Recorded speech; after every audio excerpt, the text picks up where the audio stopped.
History doesn't necessarily repeat itself, but it does rhyme with itself. And sometimes it whispers that rhyme. And I think what we're seeing is some screams that are happening in our own world today compared to what happened with the fall of the Roman Republic, because it wasn't a single event. It was kind of a slow fade, right? It was like that candle that dies in the room because there's no oxygen in it or not enough air getting to it, and nobody really notices it until the darkness sets in, and then the candle's all burned out, and there's nothing to do about it. So like Rome didn't collapse because of an invasion. Rome collapsed the same way that we're collapsing in many ways because the people forgot what made them Roman. They forgot what built them, founded them, and held them together. I mean, that should sound familiar to all of us. The Romans forgot that freedom, once you trade that for comfort, never comes back the same way.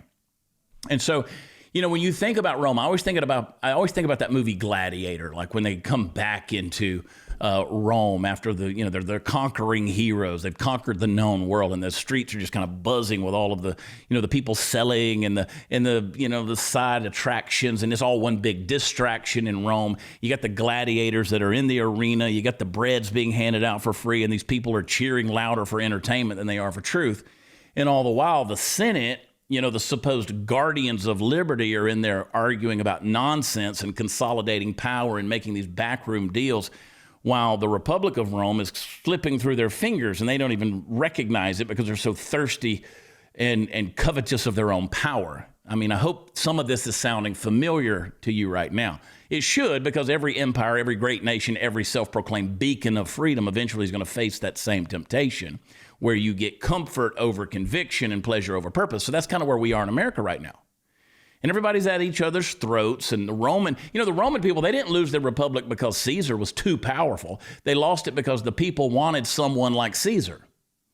They wanted a man who would take care of them, who'd make the hard calls, who'd silence the chaos, and they were tired of the responsibility that comes with freedom. I've said this to you before. Tyranny is always easier than freedom. It's exhausting to be self-governing because it takes thinking, and that's hard work, and it takes discipline and virtue and patience, and it takes sacrifice. And when those things start to fade and they're no longer of value, tyranny, it doesn't have to come in with an army. It just kind of comes in wearing a smile and a three-piece suit. You think about that phrase, bread and circuses. That's all the people wanted, bread and circuses. What are we arguing about right now? The economy and the government shutdown, and everybody's talking about the egg prices. I mean, we've talked about freaking egg prices now for 10 months, and then we're talking about who's going to be the Super Bowl halftime performer. Like, that's the big talk. Are we going to have an alternate Super Bowl thing? And I think we should. That's great. Well, fine, whatever. But everything is bread and circuses. That's what they were screaming in the streets of Rome.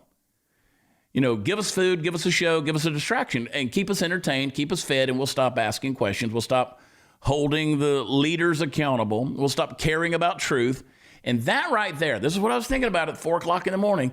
That right there, that's the moment that the republic dies. It's not when Caesar crosses the Rubicon, but when the people stop crossing the line in defense of principle. And tell me that's not what we see today. Tell me, we're scrolling instead of thinking. We're using AI and ChatGPT to give us our thoughts.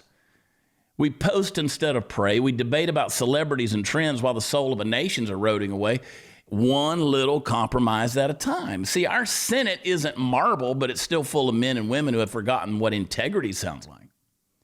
And our forums aren't public squares, they're social media feeds. We've got this illusion of participation, but we don't have any courage for confrontation.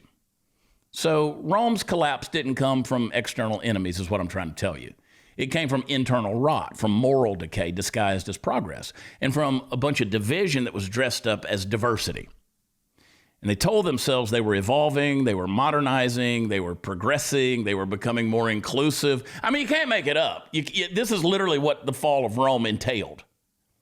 They said those things. They were progressing, they were modernizing, becoming more inclusive. And all the while, what they were doing is losing the one thing that made them strong, and that was shared conviction and truth. There's a line actually from Cicero. He said, the nation can survive its fools and even its ambitious, but it can't survive treason from within. And I hope you know what that means. It means that when the people who are supposed to preserve virtue start profiting from vice, then those that are entrusted with leadership are going to mock faith and truth and tradition.